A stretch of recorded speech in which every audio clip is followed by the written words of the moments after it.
Hello and welcome to Overthink. The podcast where two philosophers bring ideas from the history of philosophy into the present day. I'm David Peña-Guzmán. And I'm Ellie Anderson. As always, for an extended and ad-free version of this episode, community discussion, and more, subscribe to Overthink on Substack. Ellie, when you hear the word spontaneity, what do you think of? I think of my aunt, who always has the best tricks up her sleeve, the most fun, random ideas. This is a person who's kind of hard to pin down, like making a plan with, little challenging. But oh my gosh, once you're in the same place together, you never know where you're going to end up. Like you might start having delicious lunch somewhere, then find yourself in a completely different neighborhood, going to some show that you didn't anticipate. Maybe it's like a street performance that you just find yourself suddenly in the midst of, and then ending the night, maybe trying a new delicious cuisine you've never tried before. This is what I think of when I think of spontaneity. So random, fun auntie. I have friends like that with whom I know that if I go out with them, I don't know what's going to happen for the rest of the night. I don't know what's in store. We could crash a wedding. We could go like bouncing. Is that bar bouncing? Bar no, hopping. Bar hopping. Depending bar on how is like much. One step beyond. With this friend, you're not just bar hopping. You're bar bouncing. And rebouncing. But yeah, this feeling that with people who are spontaneous, the world is your oyster and you don't know what's around the corner. I think I also think of spontaneity in that way. Yeah. And so it's like we tend to associate it with a type of person, I think, and certainly with the type of experience, but types of experiences that we have with certain people. And I think it's definitely the case that we associate spontaneity with romance and excitement. I love hanging out with those people that I identify as spontaneous. It has a positive connotation. It does have a positive connotation, but earlier you said that sometimes it's hard to make plans with your aunt because she's so spontaneous that you actually can't pin her down to a schedule or an itinerary. True. And I do think the stereotypical spontaneous person is both really, really fun and outgoing, like you said, but they can also be unreliable and I would say borderline chaotic, just like so in the moment that you don't know what's going to happen next. Yeah. I think of spontaneity as really encapsulated by the trope of the manic pixie dream girl, the girl who's just like living in the moment and doesn't know what's the next step in her life because she's so young and fun and spontaneous. But there you see also the manic potential of the spontaneous personality or character. And an unpredictability that can have negative impacts on the people around them, right? And I think beyond the notion of spontaneous people, I also think that certain environments enable spontaneity and others disable it. And so we shouldn't just limit spontaneous to being some sort of trait that some people have and others don't. For instance, when I lived in New York, it was much easier to have a spontaneous day than it is living in LA, right? Because LA is such a driving culture. You're usually going from point A to point B. Maybe point B is a neighborhood and you walk around in that neighborhood and unexpected things may emerge. But in New York, it was like a friend sent me a photo of us getting ice cream in New York back when I lived there in 2014 or 2015, a little bit ago. And I was like, what are those leggings that I'm wearing? And I was retracing the day and I was like, oh, we started off the day at a yoga studio. After the yoga studio, we went down to Chinatown and explored and got ice cream. I don't know where the day took us, but I think it ended into the evening. There was like one time, this is actually one of my spontaneous friends that I'm thinking of. One time we went to a spa party after hours in Brooklyn. The spa was open overnight and like somebody was telling me like about numerology and then there was a sound bath and all this type of thing. And so I think although that's a story of a spontaneous friend, it's also a story of a place where it's much easier to be spontaneous than it is in LA. Yeah, like a spontaneous city. I actually have thought about this in connection to San Francisco specifically because two things about urban life in a small-ish city like San Francisco are relevant.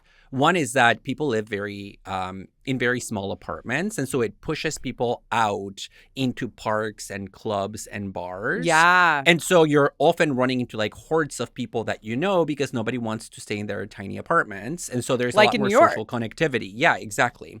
And the second thing about the urban landscape in San Francisco is that because it's a peninsula, it's relatively small, geographically speaking. So everything is walkable, and we have a pretty decent public transportation system. And so not only are you bumping into people that you want to hang out with and didn't expect to hang out with, but then those people might very easily propose like, let's go here, let's go there. And so you end up like you know, at a, whatever you said, it was like a spa party wearing leggings. Yeah. That's not an uncommon experience, I think. Yeah. Although in I did places take like a lot New York of and San Francisco. Waymos last time I went to San Francisco, and had some spontaneous fun at a couple of karaoke bars, in fact. But yeah, I mean that's easy too. It's easy to take like a Waymo from one place to another. In LA, Waymos can't even go on the freeway, and so it makes it like hard to actually travel in once. Yeah, like we barely have freeways in the city, right? Yeah. And so the point you made about the built environment is really well taken. And it reminds me actually of my experience growing up in Mexico, because I think there are also ways in which different cultures, not just people and places, but certain cultures can privilege spontaneity more than others or in different ways. Absolutely. And when I was a kid, it was very common for us on Sundays to always do the same thing, which doesn't sound very spontaneous because I knew that we would do this, which is go to the central plaza, you know, the town square in our small town in the morning for church. Then we would come back home for a traditional Mexican brunch like menudo or pozole. And then after that, we would go back to the plaza in the afternoon for socializing, for watching people, and for having spontaneous encounters because everybody from the town would concentrate or congregate in the plaza on Sunday evenings. And so some of my most cherished memories of growing up in Mexico have this sense of excitement as a kid, this just like childlike quality of who are we going to see today at the plaza and what are we going to do? And I'm happy that now I live in a place that kind of replicates that in a different way. And so the idea that there are certain enabling conditions for spontaneous socializing, this is a core insight that urban planners are aware of. And then we just like, I live in a city where that is very hard to come by and everybody kind of knows there's something wrong with it. And yet very little changes. Today, we are talking about spontaneity. In what ways can our actions and thoughts be spontaneous? What is the relationship between spontaneity and freedom? And do revolutions need to be spontaneous? Spontaneity isn't just for manic pixie dream girls. It's also something philosophers have been thinking about for centuries. It's relevant to a lot of the big questions of science, metaphysics, and ethics. For instance, do spontaneous things happen in nature, or is nature just unfolding according to some pre-existing plan? How do spontaneous actions come about? And should we aim to be spontaneous? For this, we are going all the way back to the ancient Greeks as our starting point. And that's because one of the first people to make an important contribution to this topic is Aristotle. In his writings, Aristotle gives us two different definitions of spontaneity. One of those definitions comes from his writings on physics, on inert matter, and another one comes from his biology, from his reflections on living organisms. So let's start with his definition of spontaneity in his physics. Aristotle lays out a few criteria for an event to be considered spontaneous. And here I want to focus on two of those criteria that I think are particularly important. The first one is that according to Aristotle, a spontaneous occurrence happens, as he says, neither always nor for the most part. Mm-hmm. And what he means by that is that it's not common, it's not frequent. A spontaneous event by definition is rare. It is a chance occurrence that happens once in a blue moon. So you going to the same bar on every Friday night is not a spontaneous event, even if things we might call spontaneous happen there. Yeah, that's right. Or like me going when I was a kid to the plaza every Yeah. Sunday is not spontaneous, but it opens the door potentially for spontaneity. Now, the second condition for spontaneity, according to Aristotle in his physical writings, is that it has to be random. So it has to be the incidental outcome of a causal chain. So maybe in this case, it would be spontaneous if I study at the library all day and then incidentally end up at a bar with the friends that I hang out with that always get me up to no good. You know, like that incidentality is essential to spontaneity. And given that Aristotle is laying out this definition in his physics, I would assume he has some more, that is, natural examples in mind than going to the library, bar, or plaza. Yeah, no, he does. And I mean, I mentioned that he gives multiple defining criteria for spontaneity, and I said I would only focus on two, but now it makes me think that I should bring in the third one that he talks about, which is that spontaneous events are typically brought about by purposeful action or by nature. And this one is a little bit confusing to us modern listeners because, of course, we think about purposeful action as the opposite of nature, right? Yeah. Natural processes, like they don't have foresight. They don't happen for any reason. They're just causality unfolding. Yeah. Which is usually why we tend to think about spontaneity as separate from the natural causal order. So that, like, if you think that humans are determined by our brain chemistry, for instance, then you don't think any spontaneous action can happen. Yeah, everything is predetermined. But that's not how Aristotle or the Greeks understood nature. In antiquity, we had what is known as a teleological conception of nature, which means that everything has a place that it seeks to be in, and therefore a goal that it is pursuing when it is not in the right place. And so if you think about like rocks want to fall down because that's their natural place. And you also see it in connection to like animals, for example, with their maturation process, or with plants, like the acorn wants to be an oak tree. That's why it will develop in that particular direction. So in this case, a spontaneous occurrence would be something that is usually teleological, but in this case happens incidentally. Okay, so this seems relatively intuitive. Like, an event is spontaneous if it's unexpected. It has to be rare, random, and happen in a unusually incidental, non-purposive way. Yeah, and remember that this is his understanding of spontaneity in his reflections on physics. That's very different from the account of spontaneity that we find in Aristotle's biology, where he lays out what is known as the theory of spontaneous generation.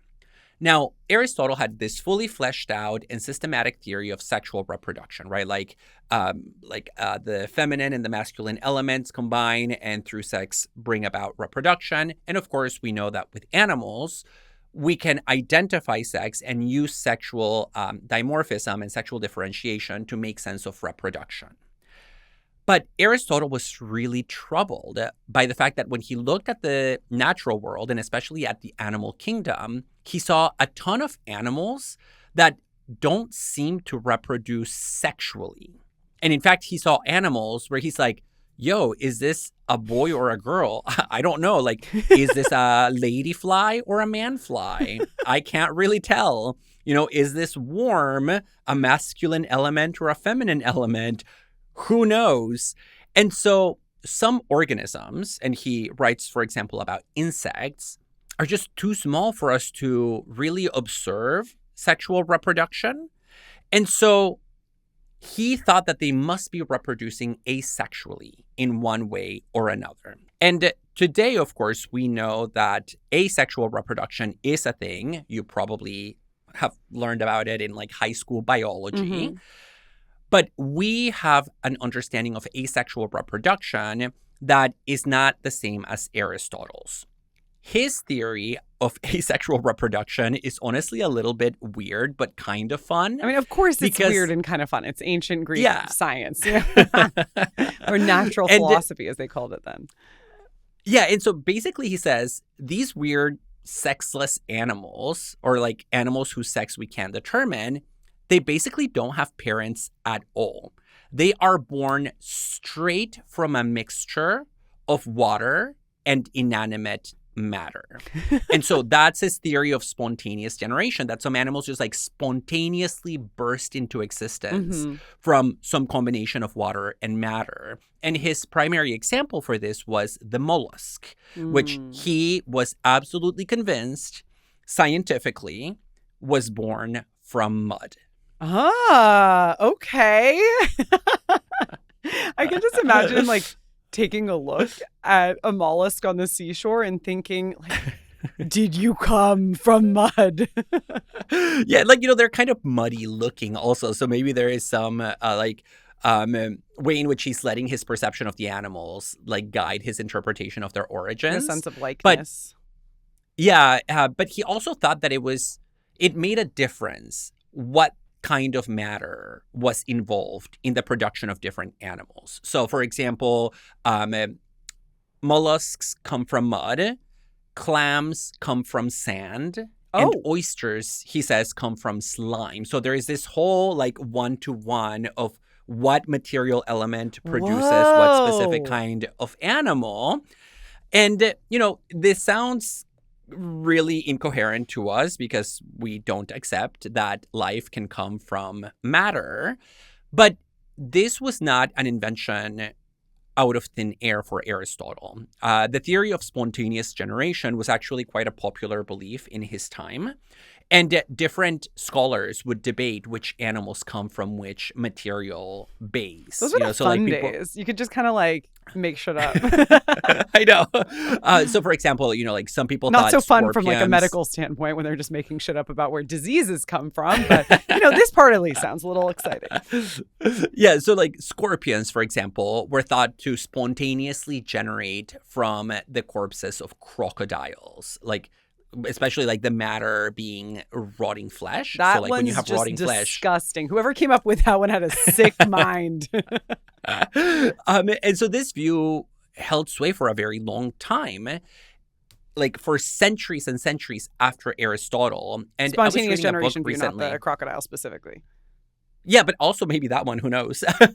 And I was reading a book called The Truth About Animals, where the author points out that even well into like the 14 and 1500s, all these medical experts and like naturalists would have debates about how you as a scientist could generate these animals by just manipulating and combining material elements in the right combination, almost like an alchemy of biology. Eventually, this way of thinking about the reproduction or generation of animals goes the way of the dodo.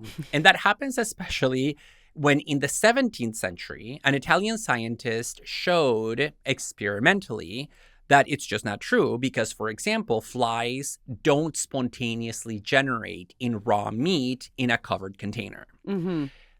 Later, another nail was put in the coffin by the French scientist Louis Pasteur in the 19th century. And he did a similar experiment with bacteria in a broth. For a very long time, almost a millennium, this kind of explanation was really common for understanding where these organisms came from. Okay. Well, and this is interesting because the second definition of spontaneity doesn't seem to be spontaneous at all, according to Aristotle's own definition. It's definitely different from sexual reproduction, and it seems like unexpected to me that a scorpion would come from the body of a crocodile. But in his day, it wasn't unexpected in the sense that, like, if this theory was that this is where scorpions came from, or this is where mollusks and clams came from, it wouldn't have seemed rare, random, or incidental. It just would have been like, oh, yeah, this is the way that these species reproduce. No, that's right. Because what we can say about the reproduction or like the emergence of animals is that it's not rare at all. There is flies everywhere. Yeah. There are scorpions all over the place. So it's quite a common event. But the important point from a conceptual perspective is that that's why we get two conceptualizations of spontaneity out of Aristotle. The physics one is rarity. The biological one, I think we can describe as self-movement, right? Like the animal sort of picks itself up by its own bootstraps out of nothing and projects itself into existence in a kind of self-creative and self-creationist motion. Okay. And so that's where the difference between these two conceptions lie.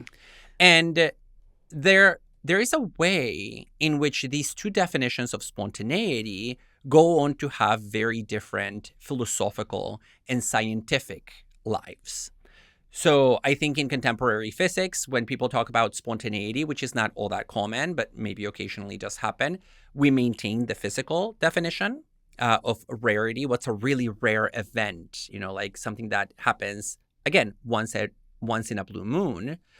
But in philosophy, it's the biological conception of spontaneity that then has an influence down the centuries. For example, the German philosopher Immanuel Kant, writing in the 18th century, really picks up on this second definition of spontaneity and applies it to the human mind itself. According to Kant, the human mind is fundamentally spontaneous in the sense that it transforms in a kind of self-determining movement the stuff of sensibility into our coherent experience of the world. And, there are a lot of experts on Kant who have picked up on the way in which spontaneity is a really important element in Kant's philosophy. And I think this is one of the things that makes Kant a really original and important thinker of subjectivity, because he recognized that we as subjects add something spontaneously to our experience that doesn't come from the world, that comes from us. And that is the spontaneous power of the human intellect. Yeah, and that lays the ground for the idea that humans are self-determining creatures. We don't have a fixed human nature or essence because our power of cognition is a power of spontaneity. Now we come to the question of what it feels like to be spontaneous. A lot of philosophers associate spontaneity with freedom, the ability not to be determined by things outside of oneself.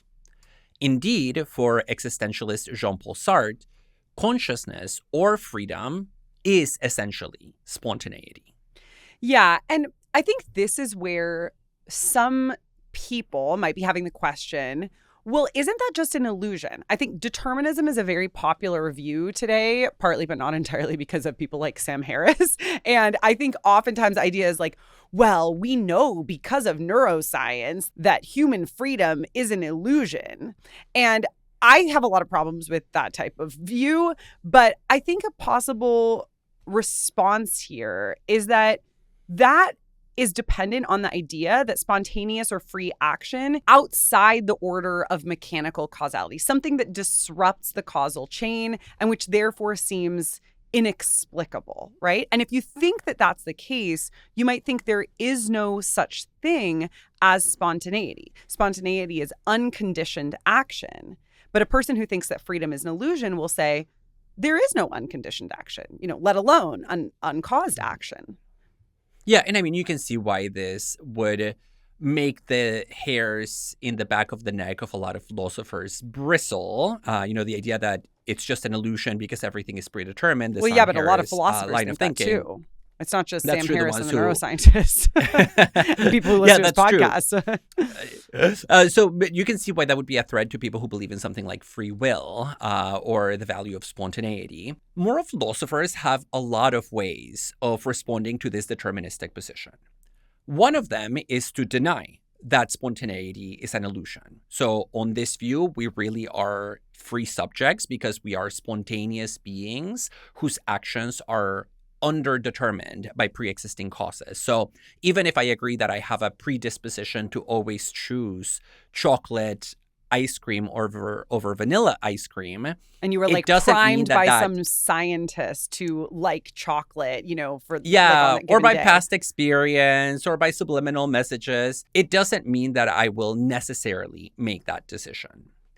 Now, another response to the deterministic position is to sidestep the issue of whether we really are free or not, and just focus on the fact that we have the feeling of being spontaneous and free. So this is a much more phenomenological, experiential answer to the question of quote-unquote free will. And here, the feeling of spontaneity is the feeling of freedom. And that feeling is all we really need to get freedom itself off the ground, right? Like, in a sense, if you feel free, you kind of are free. Yeah, I mean, that's my view. I think the whole debate about determinism, is free will an illusion, is first off, just very uninteresting. And second off, unrelated to our everyday lives. Like, we have to make choices. Making choices feels difficult, and it feels difficult because we feel free to make them, right? And so I want to talk here about a recent philosophy article by the delightful thinker Jonathan Gingrich, which offers a really interesting account of this feeling of freedom. He calls it, and the reason I say it, like, I mean, he's delightful for many reasons. I've hung out with him a number of times, but one of the reasons that I call him delightful here is because he describes this in an actual peer-reviewed philosophy article in a fancy journal as the feeling of being free as a bird. And Gingrich names I like it. this. Yeah, it's great. He names Spontaneously generated bird. What? A spontaneously generated bird. Okay, no, David. Yeah, Ellie, that was so good. Your jokes lately have not always been hitting. I'm just gonna say it. Okay. How dare you? Maybe you're dare you? Anyway, okay. So he calls this spontaneous freedom, which is the freedom of openness and, well, spontaneity. He notes that this is what many of us are referring to when we talk about freedom in our ordinary lives. But discussions within moral philosophy have tended to overlook spontaneous freedom. Instead, they tend to focus on the freedom of being in control of yourself, freedom as autonomy, perhaps. That is, rational self-governance. Boring. Exactly. I mean, that stuff is all well and good, to be sure.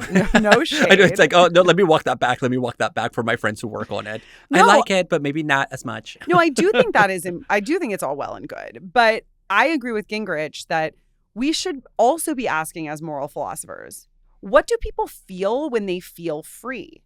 And what do they want when they want freedom? And he says that when we talk about freedom in these ways, there's no requirement that your activity is uncaused. Instead, it's a matter of your activity feeling unplanned, right? Your choice to get chocolate ice cream instead of any other flavor, it feels unplanned. It feels like you're making that decision at the moment that you enter the ice cream shop or you stand in front of the counter. And that's really what we mean here. Our activity could be determined by the laws of nature, yet still be experienced as spontaneously free. And we experience spontaneous freedom, according to Gingrich, when we experience our activities as arising out of ourselves, but not as planned, scripted, or deliberately settled in advance. But not as planned, scripted, or deliberatively settled in advance. We didn't have some decision-making process about chocolate versus this other one. We just kind of, chose it. We have a sense of openness and possibility here. And that involves the sense of not knowing what the future holds and not really being concerned to come up with a plan of action for it. Yeah, like your crazy spontaneous aunt. That's all of us. I didn't call her crazy. Sorry, Ellie's aunt. I did not mean it. I meant it as in unpredictable. Bless her, but she doesn't listen to the podcast. Oh, but so, yeah, this goes also to the heart of the problem with traditional conceptions of free will as completely outside of the causal structure of nature, where it's no, nothing is completely outside of the causal structure of nature because nature is sort of all there is, including us. And I think when you have that definition of free will, then you get into trouble with we always act out of reasons for purposes, out of desires, right? There are a lot of things that influence our decisions. It doesn't make them unfree. Yeah, I think his point about spontaneous freedom is that we're actually not acting out of reasons with these decisions, or at least it doesn't feel that way. Yeah, but my point is I'm using reasons here as one example of many causes. So the fact that there are influences on us does not automatically negate our freedom. That's my point. Okay.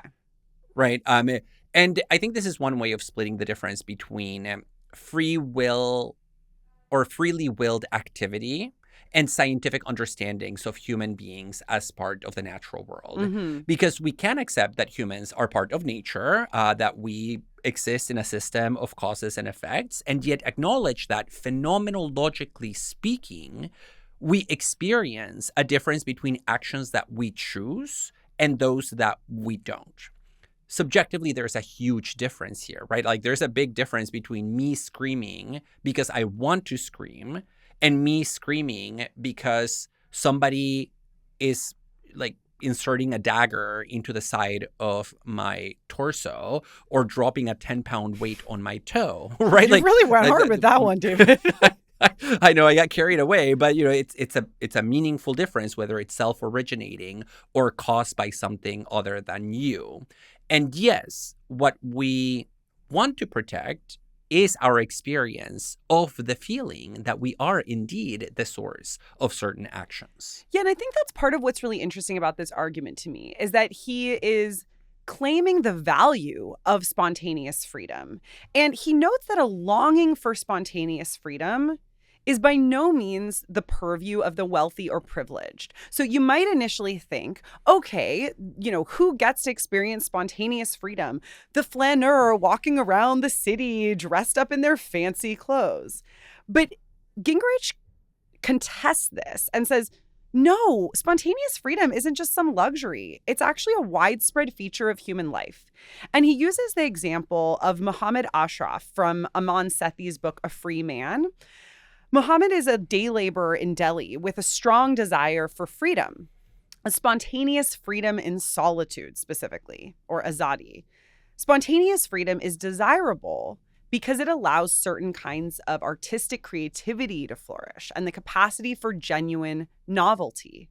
And this requires material, social, and cultural resources, right? Because spontaneity is a good and it requires these resources, spontaneous freedom poses a political problem. It's hard to experience it when you're experiencing poverty, for instance. This is very interesting to me because I think politically we often focus on the problem of freedom in terms of the freedom of expression. Am I free to express myself freely? Mm-hmm. But this phenomenological account of freedom as a feeling that is embodied and lived should lead us to pose a question of what material circumstances need to be in place for different subjects to experience that feeling of freedom. Absolutely. Right? And there's a difference between the feeling and the way in which typically we think about free expression. Yeah, like it's not necessarily a question of First Amendment rights, like freedom of speech. Yeah. And I think that's really compelling because one of the material resources we need is safety. The basic sense that in moving around in public and private space, you don't feel that your person is in danger. Well, beyond that, I think we would also need enrichment and stimulation, right? Because bare life is not enough for the feeling of freedom, as we know from, horrific political circumstances like imprisonment and things like that. And so I would say that we also need social realities that encourage us to act on that feeling of freedom. Those affordances that I mentioned earlier in talking about urban planning, but we might want to expand those beyond. So like what sorts of possibilities for unplanned action do you have? There have to be like certain actions that are available to you in order for you to undertake those even in unplanned fashion. Yeah, and I also wonder about the role of community here as one of those conditions that enables spontaneity, social connection, encountering others, because I think we often draw inspiration, for our spontaneous activity precisely through our encounters with other people, even if like in this novel, for example, this particular character was looking for solitude. But as we've talked about in our episode on loneliness, there is a difference between solitude and loneliness. Yeah. So you need connection one way or another. You enjoy your solitude a lot more if it's like on the basis of a robust community. Okay, so I think this gets us somewhere in thinking about why spontaneous freedom is worth wanting. But I also want to note that that doesn't mean spontaneous freedom can't be dangerous. It can absolutely have a dark side. And I think this takes us back a little bit to the manic pixie dream girl trope. And I think an example that came to mind for me here is related, although it's not quite Manic Pixie Dream Girl. And it's this episode of the TV show Girls where the character Marnie, who is definitely identified as like very type A, very organized, plans her life, sort of uptight, reconnects. Yeah, she's a brunette, no? That tall brunette. Yeah, exactly. Yeah. She reconnects with her ex-boyfriend Charlie randomly, and they end up having the most adventurous day ever. They end up going to some fancy party. She like buys this beautiful red dress after like a long day traipsing around New York City. And then they go to Central Park, I think at night. I watched this episode relatively recently, but I have a terrible memory. So now I'm forgetting some of the details. Anyway, extremely romantic, beautiful, sexy, spontaneous night. And they end up hooking up at the end of the night, and she stays over at his place. And she discovers that he's actually addicted to heroin. And the reason that he was so spontaneous, which hadn't formerly really been part of who he was, is because he's struggling with addiction. And it's changed him in a way that at first was like really fun until she realizes, oh, wait, this is destroying his life. Yeah, that's really sad. And it gives a kind of sad masculine twist on the trope of the manic pixie dream girl, right? Like a manic pixie dream man. It's not quite a term I ever thought I would use, but I do have a friend who quit alcohol, and he's a friend with whom I have actually crashed a wedding, you know, like party, that guy that you mentioned. Okay. Well, like earlier I didn't mention anybody, but you mentioned wedding crashing, so yeah, with a friend. Yeah, and so like with him, I did crash a wedding not too long ago, a couple years ago. But then he quit alcohol because it was becoming a problem. And he reports that a lot of people told him that when he quit alcohol, his spark died, that he was not fun anymore. And I think this does point to that dark side of spontaneity, where sometimes patterns of behavior that are indeed chaotic and unhealthy, because they break the mold of expectation, get read as spontaneous and fun, and we are drawn to them because those people under those circumstances are the quote-unquote life of the party.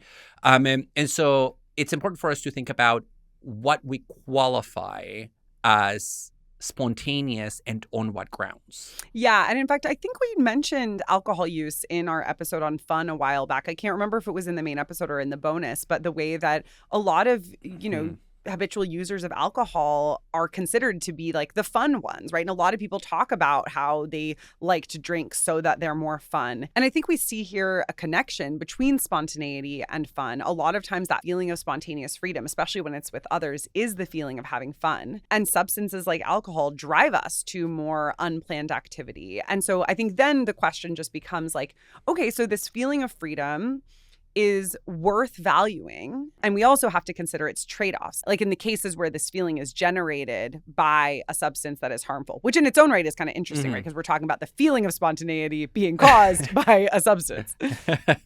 And I mean, this brings me back all the way to Aristotle and the idea that spontaneity is rare, because the question becomes, well, can spontaneity be my habitual way of interacting with the world? Can I always be spontaneous, or is that a contradiction in terms? And, you know, not to put on blast my friends here in San Francisco, but I do have another friend who has this philosophy of like, I always want to say yes to things. Your like, wedding crusher friend is doing well now, right? Yeah, no. Oh, yeah. Totally fine. And this is a different friend who intentionally says yes to whatever's put in front of him. And it's because he believes in spontaneity. And it fatigues him because he's always overcommitted in a way that actually takes the spontaneity out of spontaneity. So far, we've talked about spontaneity in physics and in biology, scorpions included, and also in connection to our fundamental human freedom. A different philosophical dimension of spontaneity is its relationship to politics, and in particular, in connection to social and political revolutions. How do revolutions come about? Are they spontaneous activities that come out of nowhere? Or are they the result of carefully orchestrated activity on the part of organizers? Can you engineer a revolution in the same way that you might plan a wedding? Or do you just have to wait around for a revolution to spontaneously emerge at the right time and place? These questions are at the heart of Vladimir Lenin's 1902 text, What is to be Done? I'm really excited to talk about this today because I don't know this text or Lenin's work really well at all. Lenin, of course, was a central figure in the Bolshevik Party, and he played a central role in the Russian Revolution of 1917. But I didn't know that he writes explicitly about spontaneity. Yeah, he has a whole chapter on spontaneity in this book.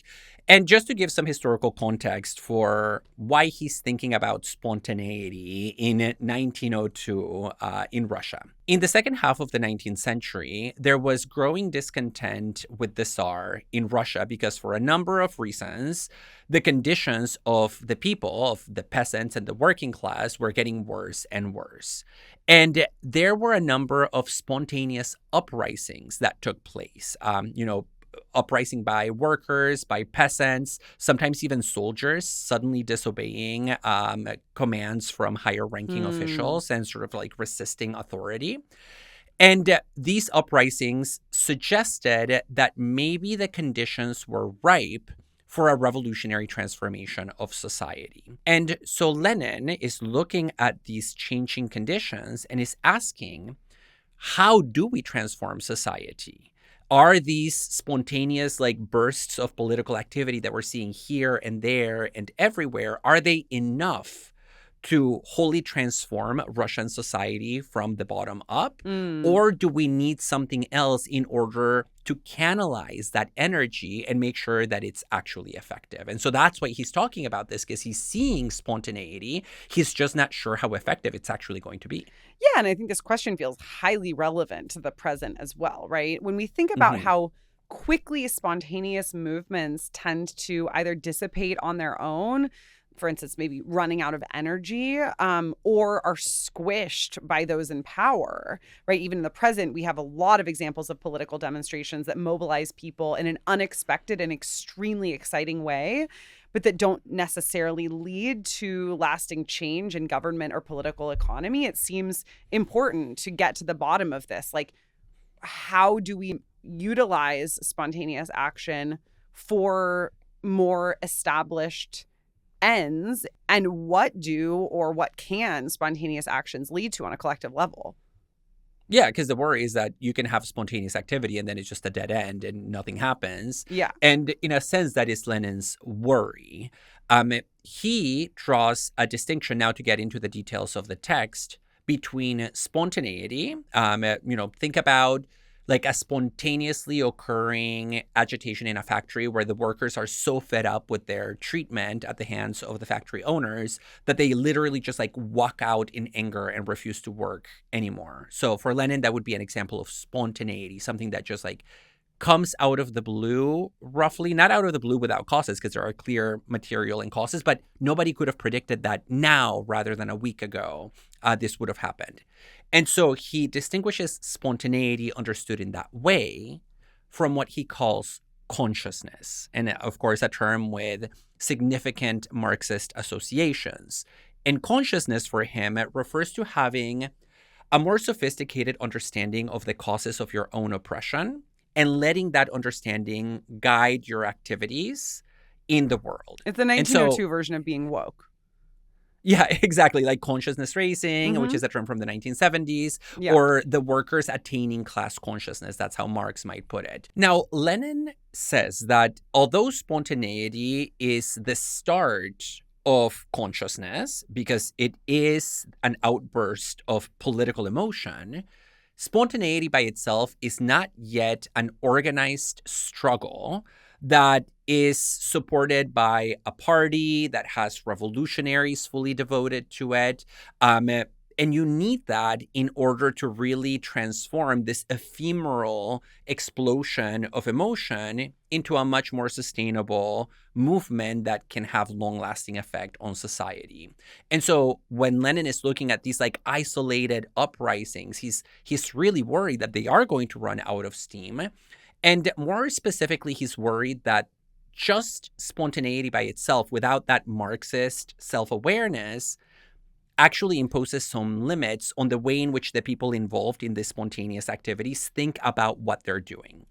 And the two things that he worries about the most are that, on the one hand, it makes people parochial, because, people will be worried about what's happening just to them and their friends or their coworkers. Okay. So, maybe the workers in a shoe factory will start advocating for better conditions for workers in shoe factories, but they won't be advocating for better conditions for soldiers or for people in a completely different sector of the economy. On the other hand, he also worries that when you are just caught up in the moment without that self-awareness, that you are going to become a reformist rather than a revolutionary. Okay. And you can see why that can happen, because if your shoe factory boss comes down and tells you, hey, I'm going to double your salary, get back to work, it might be that you're like really happy about that. I got what I want. But Lenin says that might be true, but it won't change the essence of your condition as an exploited and oppressed worker. I mean, I don't know if listeners are feeling the same way. I imagine many are, but there are so many bells going off in my head right now around the current political situation. And I think a general climate of feeling pessimistic about protests in the US in the face of rising fascism. And I think there are many reasons for why that might be. And there are also, at least at the time of this recording, a little bit of signs for hope too. At the same time, I think this might be one way of diagnosing some of the malaise around the current American political situation, which might be that even as we're seeing a little bit of spontaneous protest and resistance, that is not always going alongside consciousness. And that's an interesting way of putting it, because I think we usually talk about that as like, it's not necessarily going alongside strong grassroots organizing. And so we have like these amazing organizers here in the US who try to kind of capture the attention of people whose attention span is the length of a TikTok video for longer than a given news cycle, and have a real struggle with that. And I think this idea of like, well, it's partly because of a lack of consciousness around all of this stuff that we might explain that. And I'm also reminded of a while back, I mentioned an interview that I'd heard, which I'm now like forgetting what it was. So sorry, but this guy, you can find, I think it was maybe in our oligarchy episode. This guy was talking about how the left should really reclaim the idea of woke. Like, it is absurd that this idea has been co-opted by the right as something cringe. And I think a lot of leftists have started to see it that way too. Like, oh yeah, like woke is sort of used in scare quotes. It's like, no, if it actually refers to a consciousness of material conditions, then like that is the condition for possibility of genuine change. Yeah, I mean, I'm down to reclaim woke. And the question I think that Lenin is asking is, how do we ensure that we get there? And it's a little bit of a chicken and egg problem, right? Like, do you need the consciousness before you have the uprisings? Or once you have the uprisings, what do you do to get to the consciousness? And I think one central element of this book that is really instructive for those of us on the left, especially in the United States, is his claim that what you need for that is institutional support. This is why so much about this book is about the importance of the party, right? Like, what if there were a party in the US that was a truly revolutionary party that supported left-wing movements, that supported protests, that supported workers when they go on strike, rather than, like the Democratic Party that's just paying lip service to centrist ideals at best. Yeah. And aside from the party, he also talks a lot about what he calls the professional revolutionaries.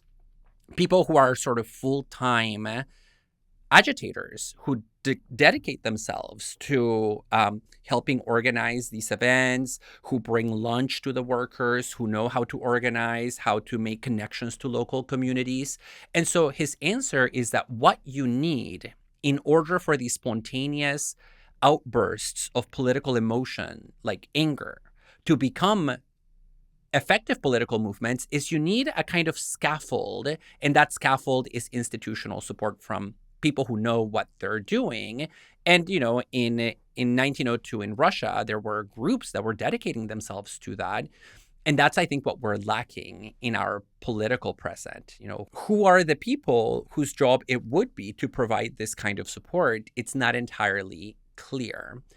And in connection to the concept of spontaneity, Lenin worries a lot about what he calls bowing to spontaneity, which is this idea that you should just wait for spontaneous uprisings to emerge, because it's almost as if we fetishize spontaneity as it's more grassroots rather than top-down organization. And Lenin is really drawing our attention to the fact that you do need centralized organization and support for leftist movements. They don't just happen on their own. They need that institutional scaffolding. Okay, something is coming to mind here, which is my first experience of protest. I went to a pretty fancy all-girls high school on the top of a hill in the suburbs of Los Angeles. And in addition to having a dining hall, we had a food truck that would come. It had like enchiladas, tamales, like Mexican food. And it was known, David, I don't know if you know this term, but in Southern California, hopefully this term doesn't get used anymore. But like these food trucks that would serve Mexican food used to be known as roach coaches. No, oh my God. I know. It's like straight up so racist. And so we had everybody referred to it as the roach coach, and it would come up and we all loved the food. I used to get like my Jarritos soda as well. And then one day it was determined that the food truck would no longer be allowed on our campus because it tainted the image of our school as like a fancy bougie high school. This is like the most racist shit ever. Oh, wow. And so classist. Yeah. And so the students, we all decided to stage a sit-in on the last day that the food truck was going to be on campus. And we didn't let the food truck leave because we all did a sit-in. And we saw it as poor like people. They're like, what the hell? Let us like, go. we actually just want to go home. Like, unless you guys are going to pay us extra for our time. And so, yeah, I mean, we loved like it was like a husband and wife duo that had the food truck, and they like appreciated the expression of support. But I don't know if they actually really were like that bummed by losing our account. And we all just kind of sat there and we were like, yes, we were following the spontaneous like political mobilization of the moment until our nun principal came outside and said, girls, get back to class. And then we all just did. And then nothing came of it. The roach coach was never seen again. And it's just like, I feel like that a bunch of like privileged, mostly white high school girls trying to protect a food truck and then just being like, oh yeah, no, the person in power said that we had to go back to class, so be it. Like, that's what Lenin's talking about. There was no consciousness whatsoever there. That was like the worst of depoliticized spontaneity. Oh, okay, so I think that's a really good example, because Lenin would say, what if we had sent a protest expert to you to let you know, hey, girls, the director of your school is going to come and tell you to walk away. Yeah. You need to choose a speaker who's going to deliver your collective answer, but you need to have it prepared ahead of time. So like, that's what a professional revolutionary would do. They would also tell you, leave these poor people alone, let them go home. Right? You are keeping them captive. Yeah. This is actually a kidnapping by a bunch of white girls in a fancy school. That's a good point. And so spontaneity can give us a false sense of what it takes for activism to succeed. So protests that seem like they just happen, as if like a bunch of people just take to the streets and magically walk in the same direction at the same time, those are rare. And most protests actually involve a lot of planning behind the scenes, permits from the city, pamphlets and signs, safety measures, speakers to energize the base. Somebody has to plan all this. And if the planning works, it might give the illusion of spontaneity, but it won't get off the ground without that planning. And I think this is really my beef with the ideology of spontaneity. And I think I'm Leninist in this regard, that if you really think that spontaneity is the end-all be-all of political life, it forces you into a depoliticized position of waiting, right? Where you're just like, hey, no, I can't organize anything. I can't plan for anything because that's not authentic. And so I'm just waiting for something to happen around me without seeing myself as an agent of history, but rather just like as a passive, like spectator that is hopefully going to be at the right time and at the right place. And in those situations, the most I can do is pray that I get swept up by a revolutionary movement rather than taking concerted action to make sure that I am part of the causes that bring about that revolutionary movement. And in thinking about what the party and the professional revolutionaries would do, there are two things, right? They provide material support for the revolution to make sure that the fires of revolutionary energy are still burning, a week in, 2 weeks in, 6 months in, but they also take on the task of educating the next generation of party leaders and revolutionaries, right? So when they go out and they give support to people who are on the ground doing this work, they educate them about political economy, about the nature of exploitation, about the antagonistic relationship between the haves and the have-nots. And so that changing of people's interpretation of their political reality is part of their activism.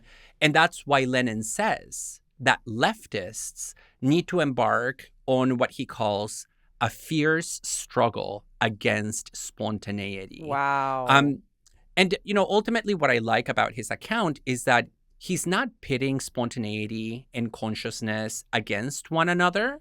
He has more of an embryonic model of their relationship. Where spontaneity is like the seed. It's like the beginning. You start becoming politically conscious when you join a protest and you stop working because you feel oppressed.